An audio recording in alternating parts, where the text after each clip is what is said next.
Just, I'm really need you to let that go. That was in the past. Just let it go, okay? Okay, you might be right. Every man ain't like Jason, but he messed it up for everybody. Are we done yet? No, I ain't done. I got one more place to tackle. One place I've been trying to avoid, the attic. Yeah. Where's your mama? Why we only two doing this? Well, since Mama's in California, and I'm the only one here, somebody has to clean out the house so we can put it on the market. I guess. Who is tired is me. I didn't think I could do it at first, but I had to impress myself about myself. I sure do miss Nana, that's for sure. But she was so funny, she was. The older she got, the less filter she had. Nana would say anything, and then look at you like you were wrong for being a kid. Yep, I do remember that because the nanny used to always give me the side eye. Always. Girl. But she is resting now. Can we get this out the way? I don't want to be here too much longer. Come on. Oh, Lord Jesus, you can say with this much. Why we gotta come all the way up here and do this? Nana, where's all the stuff you got? And we gotta clean all this up?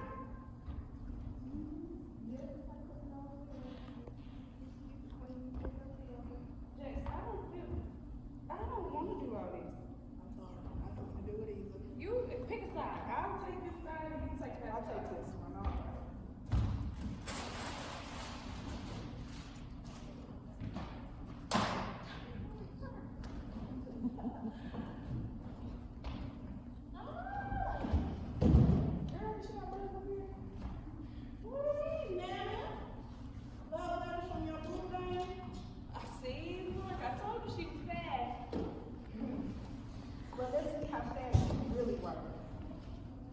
How many letters you got? Dear Cecilia. Girl, it's long. Wait. These aren't your letters at all. Oh my God. This was addressed to my grandmother. Oh my God. This was written by my great grandmother. Jax, I really don't care. Can we just clean up?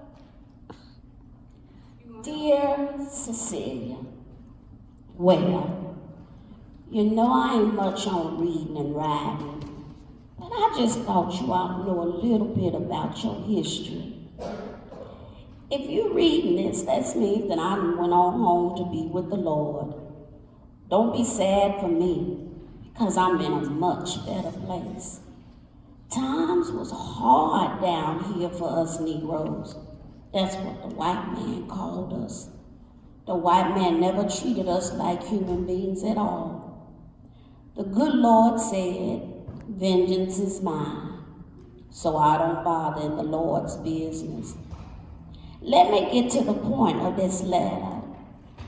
I ain't sure if you will remember or not, but you was born in Charleston, South Carolina. You and your brothers and your sister, y'all was all born here slaves. You know, your daddy was a strong and proud man. Ooh, we talk about stubborn as a mule. That sure was Henry. He didn't mind trying to fight. Every time he did, that white man would take to beating him, but he would never scream out in pain. You see, the white man tried to control the rest of us Negroes by making an example out of one. But your daddy, he wasn't the one, because he would never cry out. The anger and the rage in his eyes would burn right through me as the tears streamed down his face. That would anger that white man more. But no matter what, your daddy refused to scream out in pain. I remember each beat, I would wash his wounds, and I would beg him to stop resisting. But you want to know what he said? He said, Henrietta, I will die a bloody death before I let that white man beat me down. He said, I done called out to the Lord more than I can count. The Lord then calms my soul. He then would begin to sing in a low voice at first. But then before you knew it, the whole house was filled with his voice. Oh, freedom. Oh, freedom. Oh, freedom over me. And before I be a slave, I'll be buried in my grave and go home to my Lord and be free.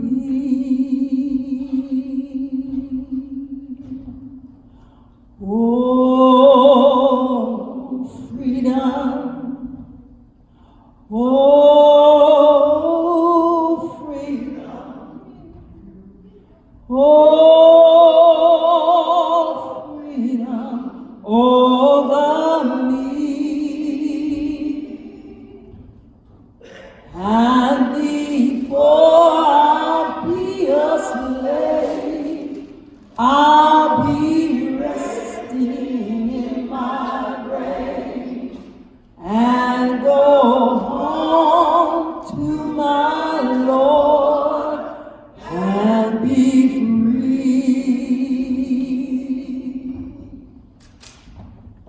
No more weeping, no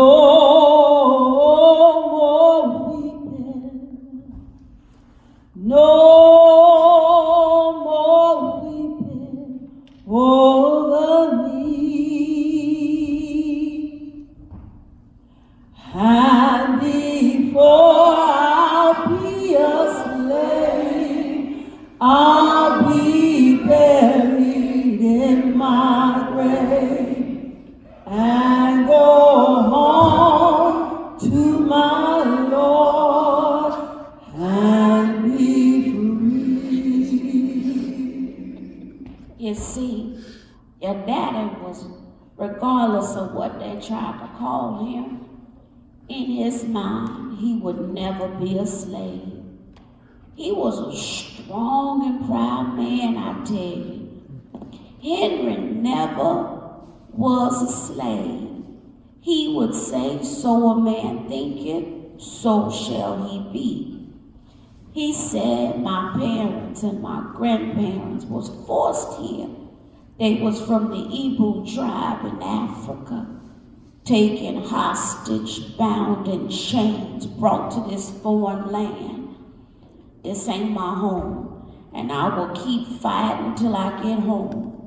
So Henry kept fighting and kept getting beat, and I kept doctoring his wounds. But no matter how hard he fight or how hard he fought, the truth was we were slaves. No, we didn't ask to be in this white man's country, but here we are, living in a 2-room shack with 5 children. Henry would pick cotton until his hands was bleed just to get 50 cents. I would wash and tend to that white lady's children more than I did my own from sun up to sundown for 25 cents. Yes, child, life was full of trouble, but praise God, it will soon be over. Soon I will be done with the troubles of this world, troubles of this world, troubles this world. Soon I will be done with the trouble of this world, going home to live with God. There'll be no more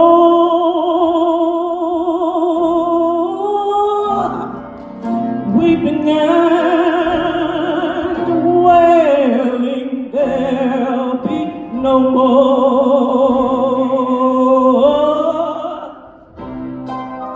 weeping and wailing. There'll be no more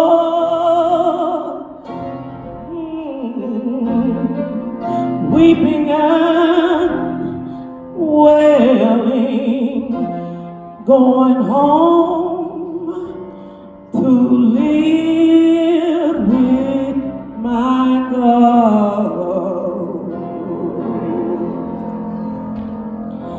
Henry was a good man. I hope you find yourself a man strong and good like your daddy. I remember Sadie was just 12 years old. You was probably 3 or 4. I noticed how the white man had started looking at her. He would look at her like she was a piece of meat. I recall one night, it was really cold that night. Henry had come in from outdoors chopping wood for fire. I had put on extra blankets on the bed to be sure y'all stayed warm through the night. Henry had just put more wood in the fire and had just blown out the lamp when we heard footsteps coming toward the front door.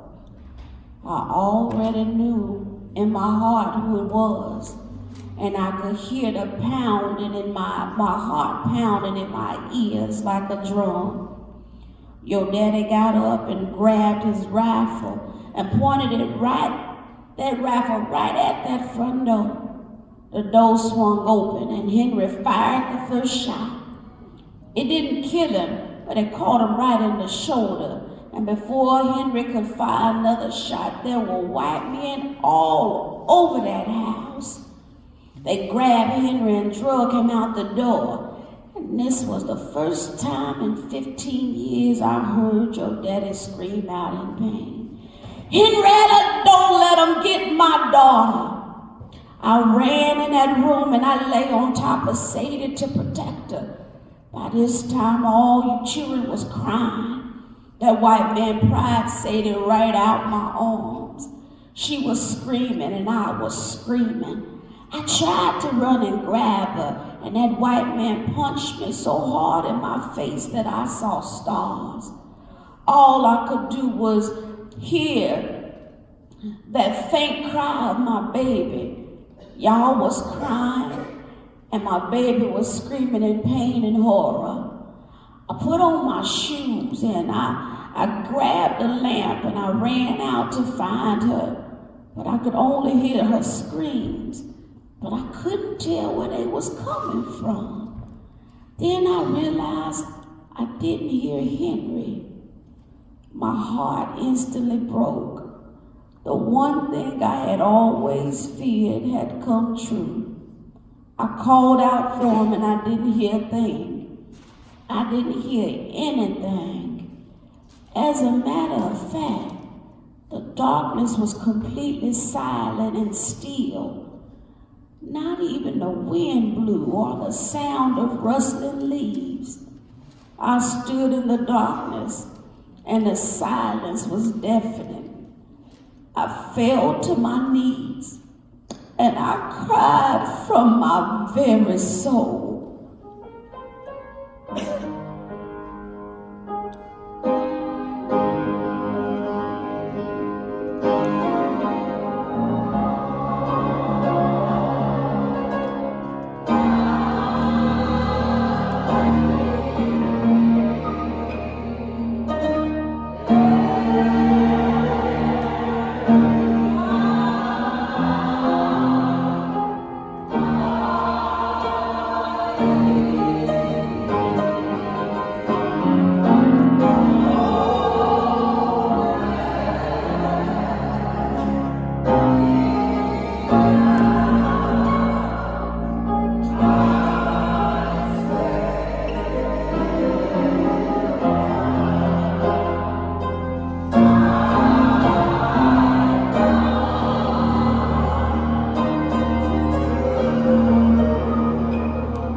into the house, the tears streaming down.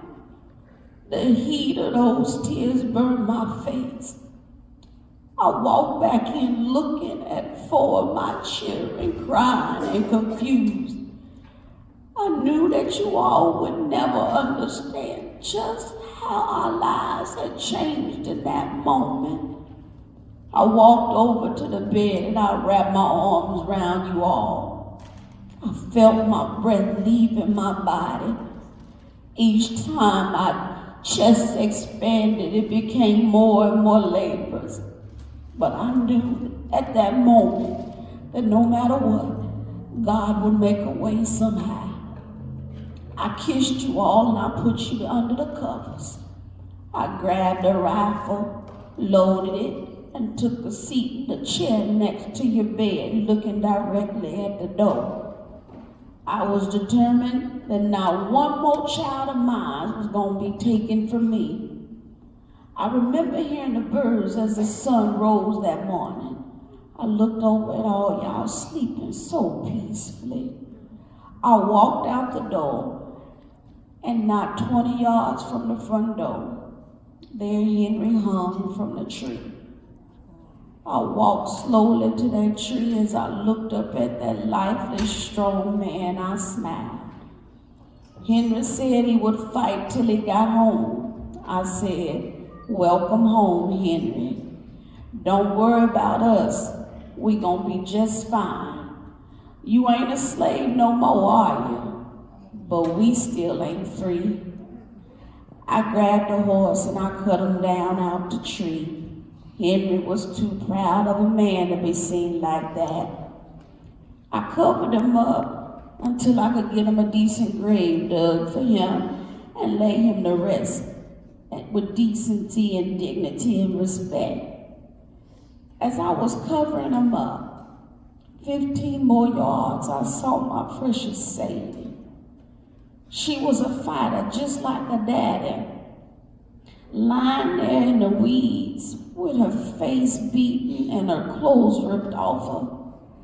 I could only hope that she was still alive until I noticed that her throat was cut from one ear to the next.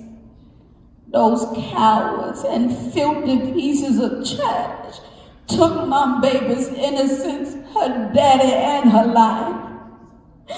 I grabbed her and I held her as I cried out to the Lord, "Why?" I know you're not supposed to question the Lord's doing, but I needed to know why. I could feel the same anger and rage that I saw in Henry begin to ball up in my chest. I hated that crooked-toothed, flat-foot man that had a wife and children of his own. He wasn't satisfied with what he had and he came for mine, but no more. No more. I wasn't going to let him come for you or your brothers. So I decided that whatever I had to do, I was going to be free. Ain't gonna let nobody turn me round. Oh, turn me round. Oh, ain't gonna let nobody keep on walking, keep on talking, marching up the King's Highway.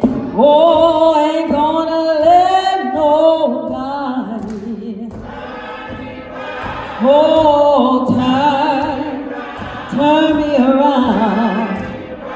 Ain't gonna let nobody turn me around. Oh, keep on walking, keep on talking, marching up the King's Highway.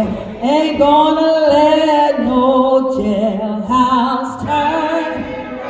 Oh, turn. Ain't gonna let no jailhouse.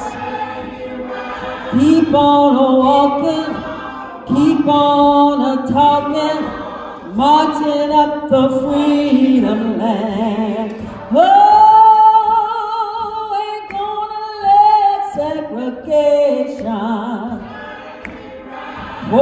Oh, turn me around.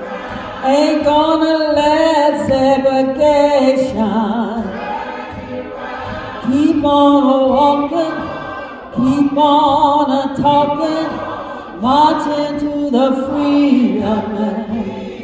Oh, ain't gonna let Mississippi, oh, turn me around. Ain't gonna let Mississippi keep on walking, keep on talking, oh, marching up to freedom land. Oh, ain't gonna let nobody, oh, turn me around. Ain't gonna let nobody keep on walking, keep on talking, marching up to freedom land.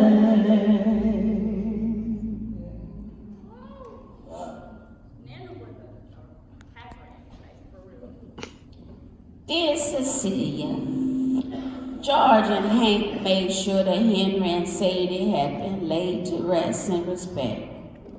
Martha is George's wife, came to see about me almost every day after that. I told her that I wasn't going to let that white man get another child of mine. I told her no matter what, I was going to get out of there. Of course, she tried to beg and plead with me to stay still. But how could I when I know I had no children to protect? She looked scared for me, but I asked her to take care of your children if anything ever happened to me. She didn't want to agree because she knew what that meant. But she agreed, and that's all I needed was an agreement. I told you that your daddy and sister said they was fighters. I still find myself asking the Lord to help me. I know I ain't supposed to have hate in my heart, but I do. I hate that white man for taking my husband and my baby. I want him to feel the pain I feel. I want him to have to explain to the rest of his children where their mama and sister is. I want him to bleed like my Henry bled. But the Lord's business, and that ain't mine, and I'm going to try and stay out of it. I made a vow that I was going to protect the rest of my children from the hands of the old white man, Mr. Moore, or any other white man. Since your daddy was gone, your brother Charles had to step up and become the man of the house. He was 11 at the time, and he shouldn't have had to be responsible for caring for us. But there he was, chopping wood and picking cotton. He had to grow up pretty fast. Some days he would come home in from the fields looking beat down. My heart ached for him. I could start seeing the same resistance rising up in Henry that I saw in Henry. I couldn't lose another child. So I told Charles, you do as the white man tells you. Don't you fight, because if you fight, they're gonna beat you. And Charles looked at me with tears in his eyes and said, but Mama, they don't care nothing about us. I was so thirsty today out in the sun, and they wouldn't even give me a drink. All I wanted, Mama, was a drink. The despair in his voice shook the room, and it reminded me that I had to get my children out of this white man's plantation. I stopped what I was doing, and I made sure my child had a drink. He drank 3 full cups till he was satisfied. He was wise beyond his years because he had seen a lot in his living. Like he seen his good friend Little John sold to another white man to pay what he owed. Slaves was traded and sold like cattle. Yeah, he done seen a lot in his living. He looked around at y'all, his 3 brothers, and you, and he said, Mama, they ain't gonna care nothing about them neither. Daddy was right in his thinking. The white man wants us to bow down to him. But Mama, didn't you say we ain't to bow to nobody but God? As low as I'm gonna bow is to my knees, just how Daddy did. As much as I wanted to be angry with him, I knew I couldn't because he was right. I looked at him with both pride and grief in my eyes. Before long, he was gonna start fighting and then beatings would follow. I don't know if I could stand to see my son get beat. It was the hardest thing seeing your daddy get beat. But to see my child get beat wasn't something I think I could bear seeing. Being a slave was a thorn that I didn't understand. There was times that white man wouldn't even allow us to meet for church unless we had an overseer there. But we got smart. We started meeting in the woods. Most of us couldn't read, but there was a few that could, and they would read the good book. But we didn't need no book because we knew what the Lord had done. And it was during those meetings that we would sing to the Lord. Those songs would give us strength to keep pressing. I can hear them in my ears right now.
Save me.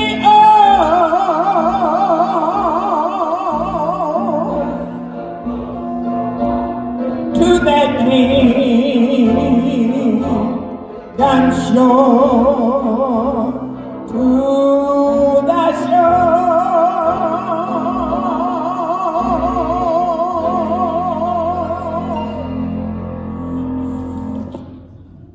It was those songs that would get us through.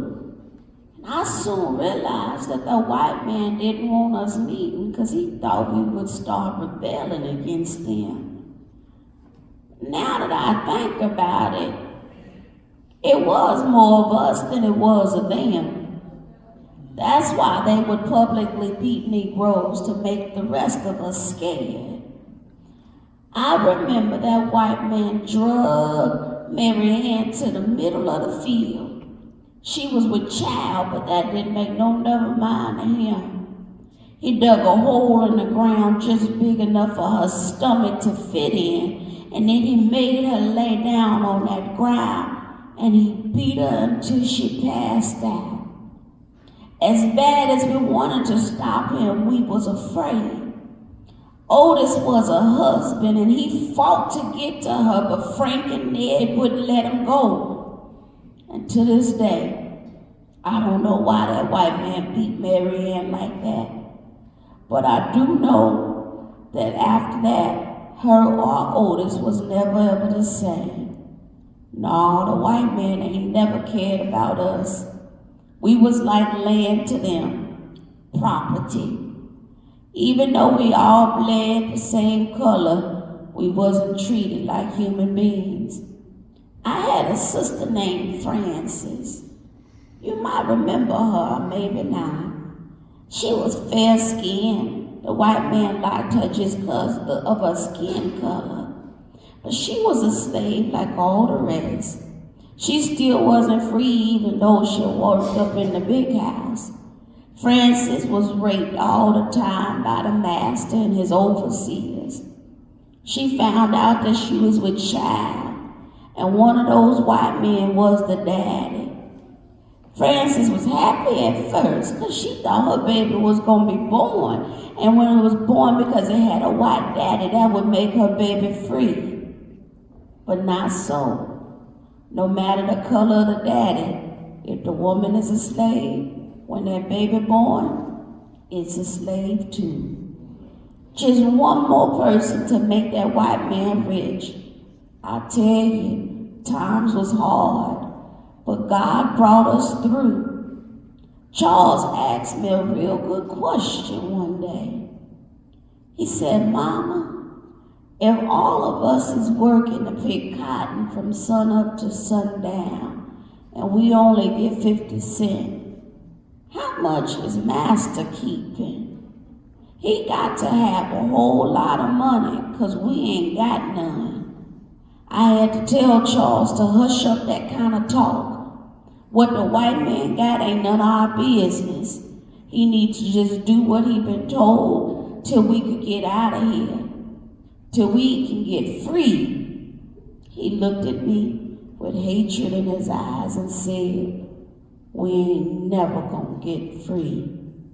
No, ma'am, we ain't never gonna be free. We gonna be slaves till we die. And I know he didn't believe me, but I told him just keep on holding on. A change gonna come after a while. I was born by the river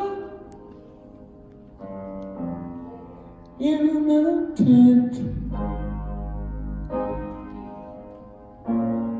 and just like the river, I've been running ever since. It's been a long time coming, but I know the change gonna come. Oh, yes it will. It's been too hard to live, but I'm afraid to die.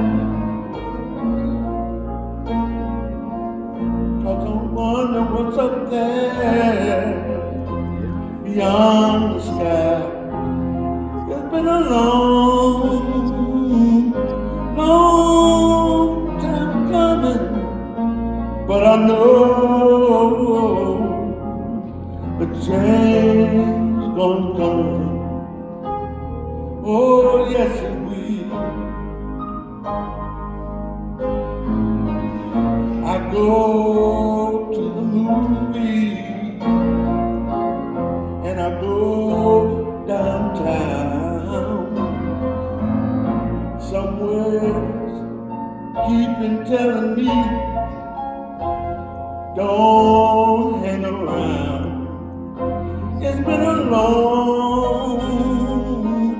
long time coming, but I know a change gonna come. Oh, yes, it will.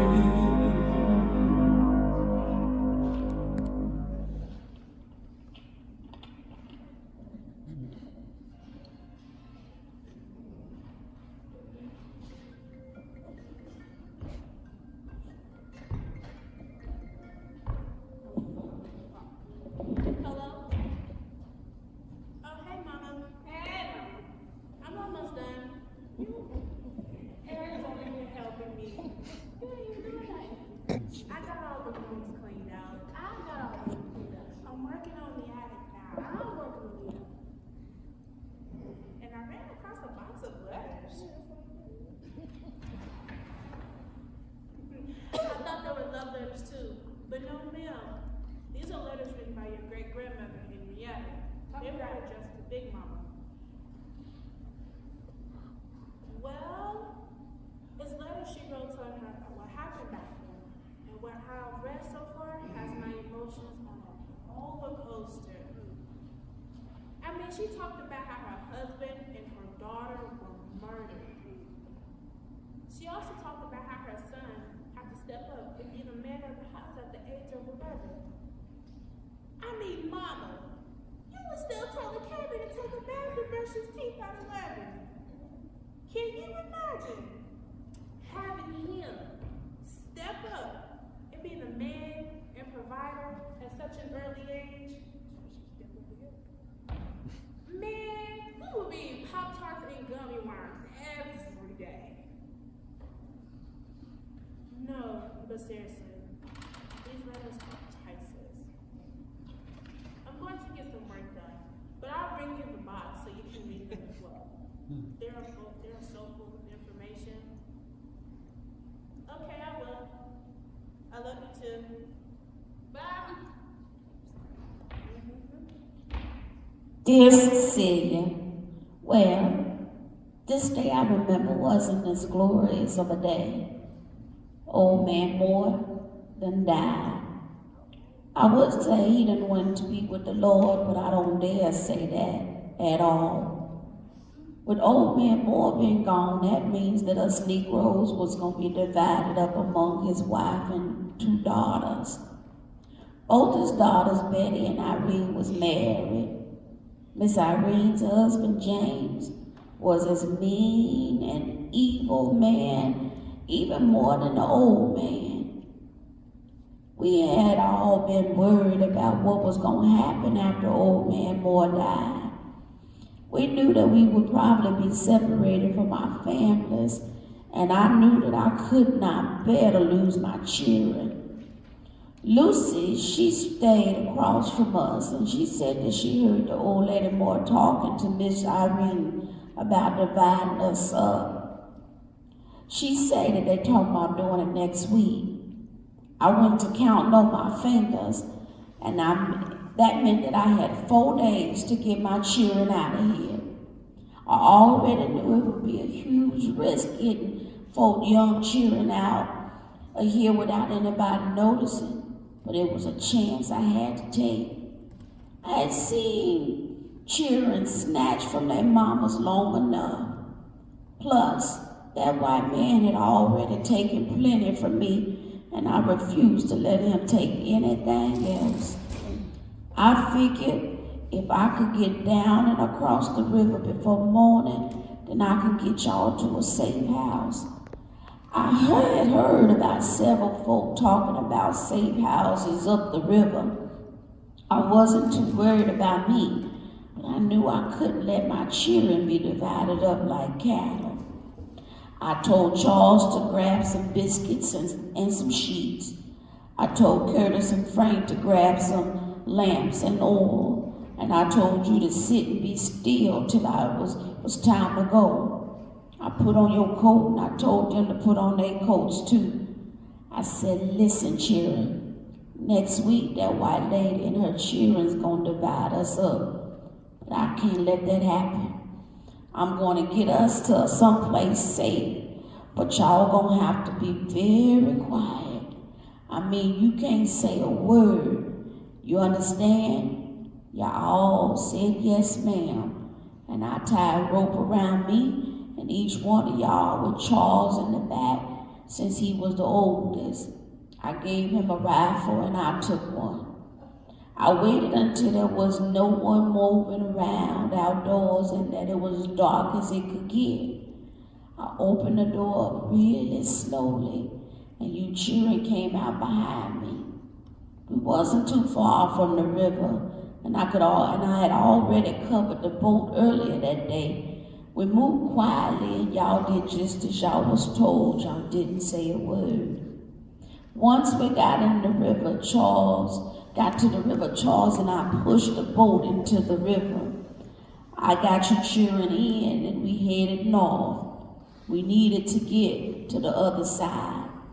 The water was a little angry that night, but I prayed unto the Lord to calm the waters.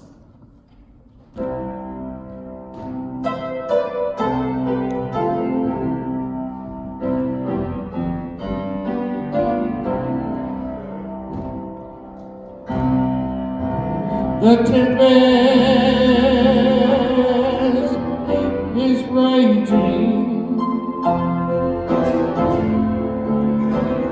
Oh, and the billows are tossing high.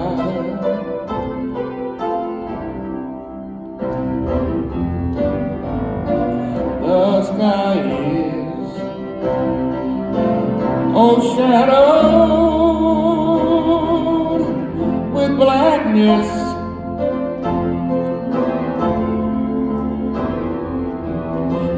No shelter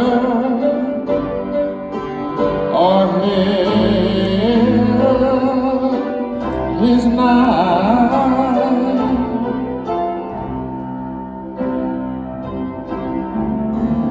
Carry the night that we perish. How can thy light us sleep?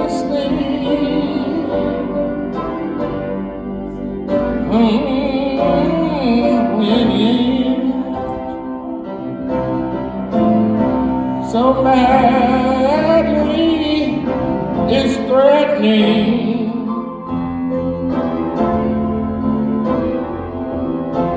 A grave in the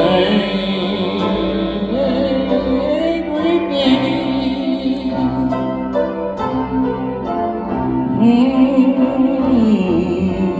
The wind, the wave, obey my will. Peace, peace,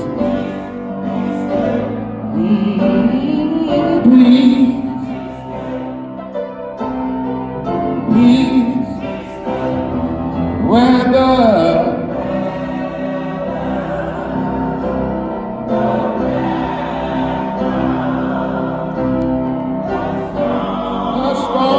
storm tossed sea holding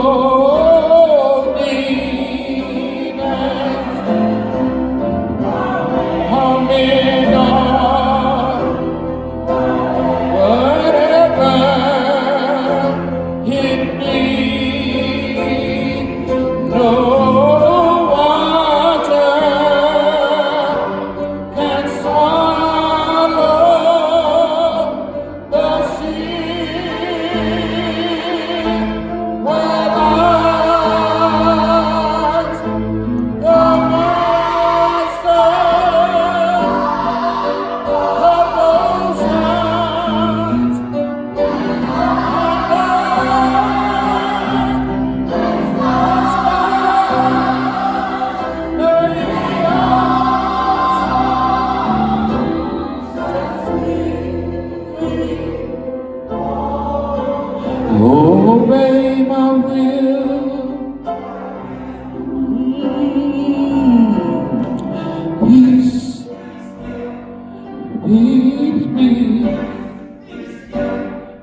the good Lord guided us to the other side, and there was a man waiting at the river's edge. I couldn't see if he was a white or Negro, so I loaded the rifle. And as we got closer, I saw it was a Negro, so I put the rifle down. He helped us pull the boat out the water.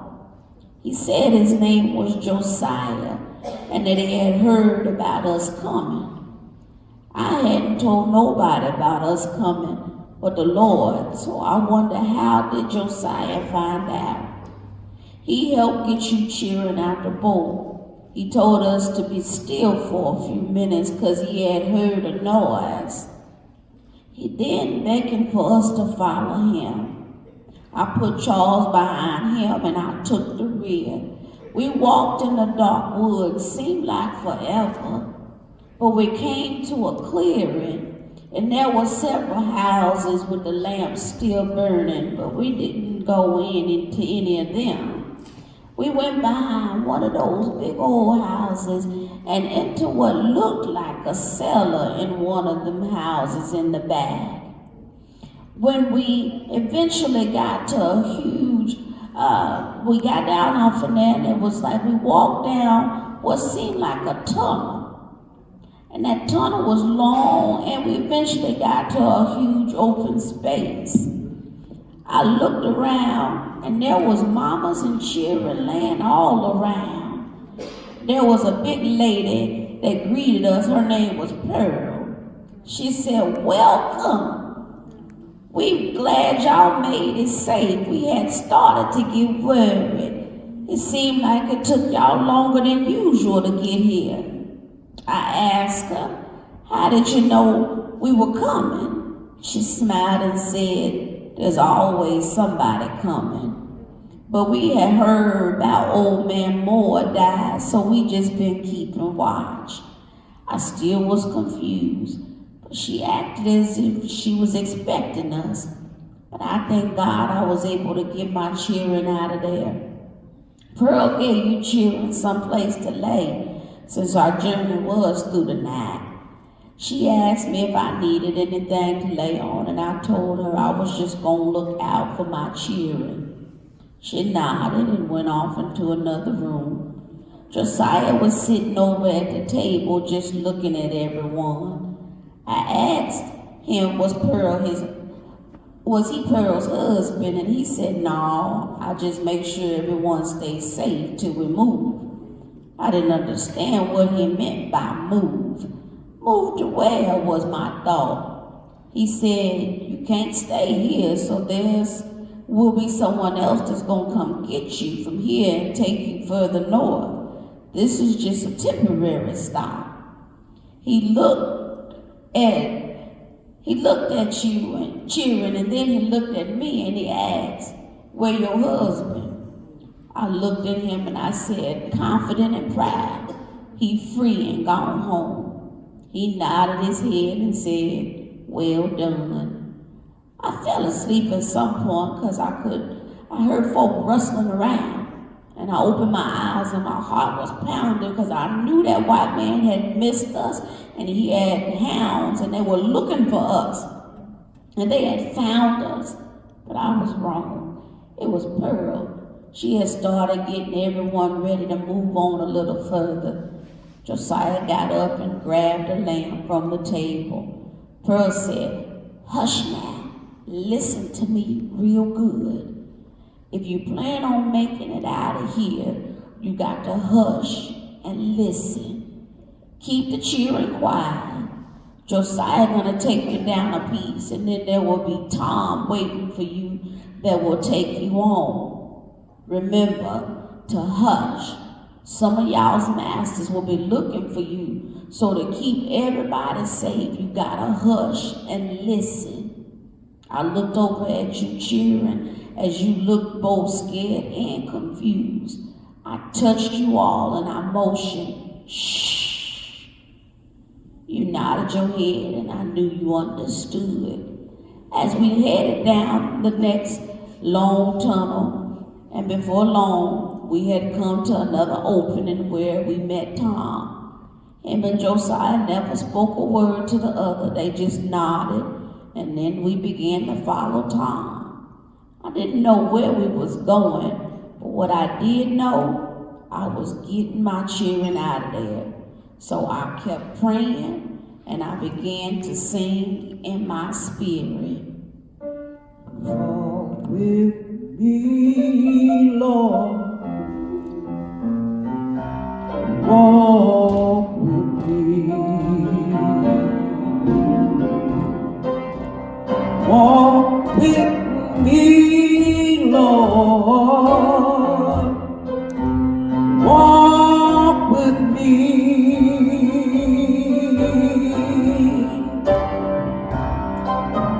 While I'm on this tedious journey, I want Jesus to walk with me. Hold my hand, Lord. Hold my hand. Hold my hand, Lord. Please hold my hand. While I'm on this teacher's journey, I want Jesus every day to hold my hand.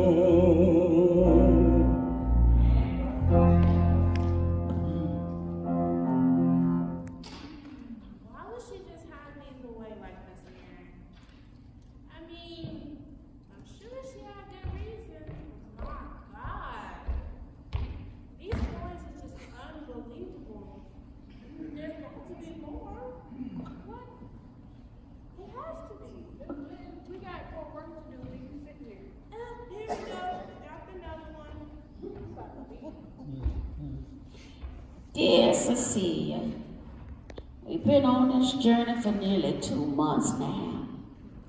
I get worried every time I see a white man because I just know that there's a bounty on our head. But I refuse to turn around. We was headed to Philadelphia and we was going to keep going if we had to, but we was going to be free. Henry would be proud, I think, because I would have sure enough told him leaving was fool's talk. But here I am, dragging 4 children to freedom. Sure would have been nice to have him and Sadie with us. But I know they watching over us. We found safety in some white folks' house from time to time. Tom took us so far, then we was picked up by Ben. Ben and Tom never spoke either. They just nodded and Tom turned around and went back. By the time we had got to Ben, some of the folk that left with us wasn't with us no more. I don't know what happened to them or even when they disappeared. But one thing was for sure, they was gone. I have learned that you lose folk along the way. Everybody that you thought was going to be with you when you turn around, they gone. But the only thing I was worried about was the four of you. And as long as y'all was with me, everything was all right in the world. You know, sometimes I can remember just sitting and thinking about all that we had gone through. Then I thought about the white man would use the good book to keep us in line. I remember they used to say, servants, be obedient to your masters. That's the way they tried to control us Negroes. But the more I think about it, the more I understand Henry. I ain't a slave, and a white man ain't my master. So that scripture, don't pertain to me. I done said I don't mess around in the Lord's business, so I'm going to leave that alone. Anyhow, we went a piece further with Ben. Then he told us that we was as far as we needed to go. He told me that I could find work here and that we could stay at Miss Ann's until we could get a place of our own. I looked at Ben confused because surely we had further to go before we was free. He said, "Ma'am, you was in Philadelphia, and folk around here don't believe in enslaving another. You do know that you and your children are in a free state now, don't you?" My mouth dropped wide open. I couldn't believe it. I had got my children free. Tears had begun to run down my face because we was free. You looked up at me and said, "Mama, why are you crying?" I said, "Child, because I'm happy. God has done a great thing and I'm happy."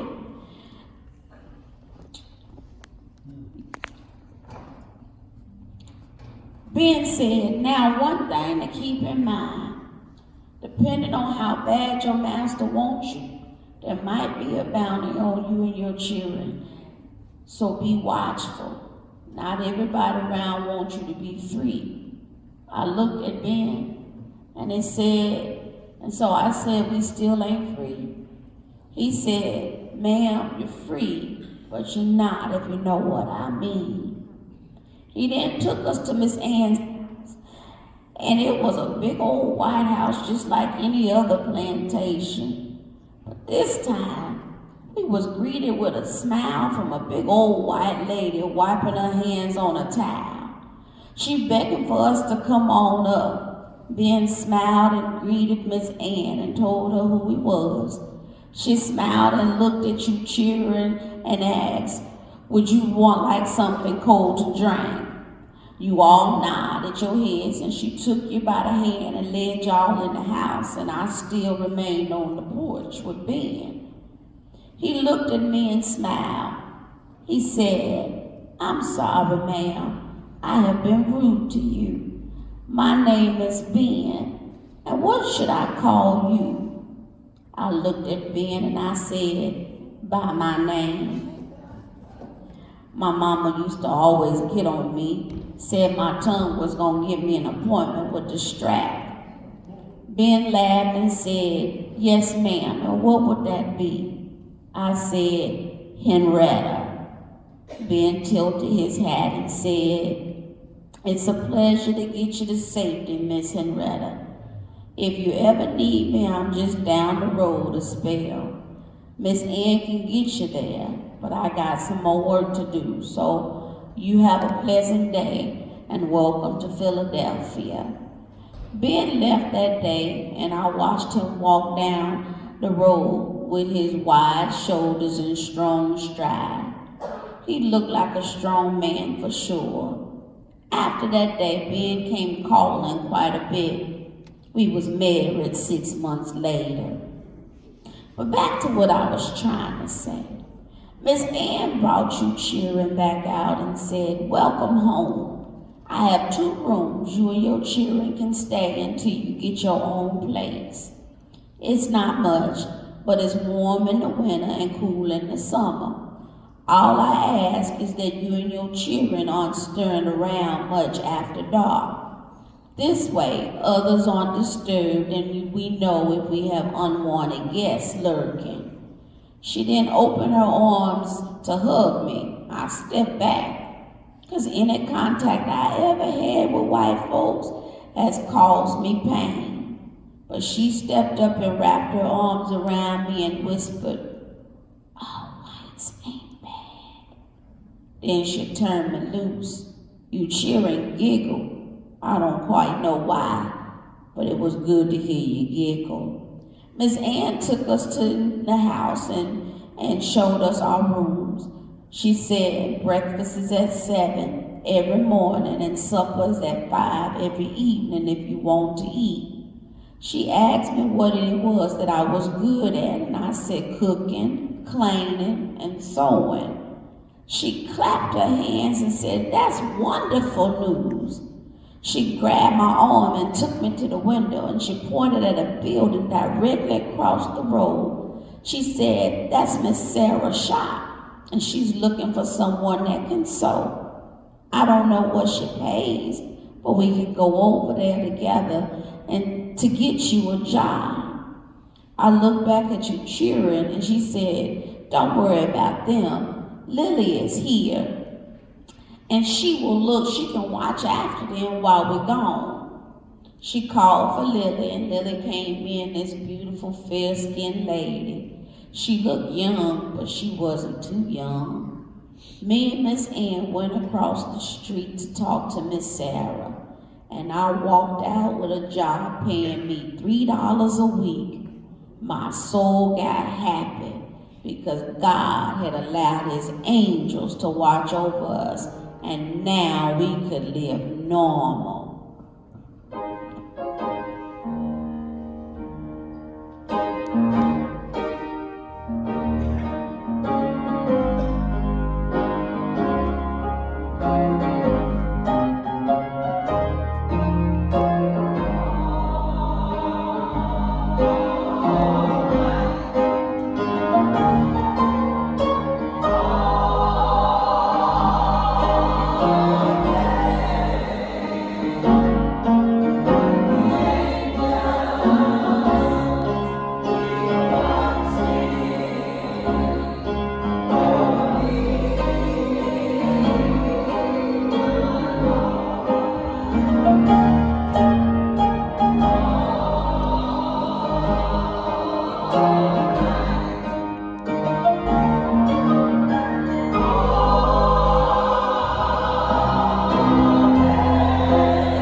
This time we will have a 10-minute intermission. So there's refreshments out in the vestibule, but we will be back in 10 minutes.